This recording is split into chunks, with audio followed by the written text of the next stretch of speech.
Welcome to our channel. Today we how to authorize Salesforce to manage approval processes for quotes detailed. First, log into your Salesforce account. Navigate to the setup menu by clicking the gear icon in the upper right corner. In the quick find box, type approval processes. Click on approval processes under the workflow section. Select the approval process you want Salesforce to manage for quotes. Ensure the process is active by checking its status. Now, go to the criteria section of the approval process. Define the criteria that must be met for the quotes to be approved. Save your changes to the criteria. Next, navigate to the email alerts section of the approval process. Create an email alert that will notify the relevant stakeholders when an approval request is made. Make sure to set the recipient options according to your organization's needs. Go back to the main approval process screen.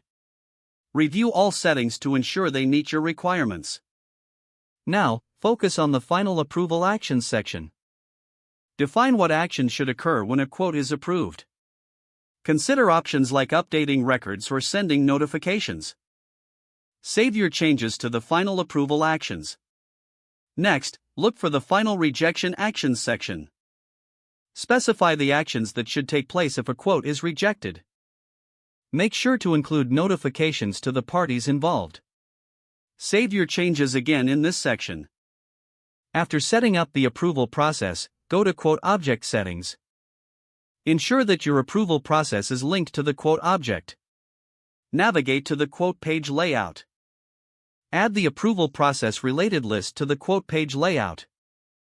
Save the layout changes. Finally, conduct a test by creating a new quote. Submit the quote for approval to verify that the process runs smoothly. Don't forget to like this video and subscribe to our channel for more step-by-step tech guides.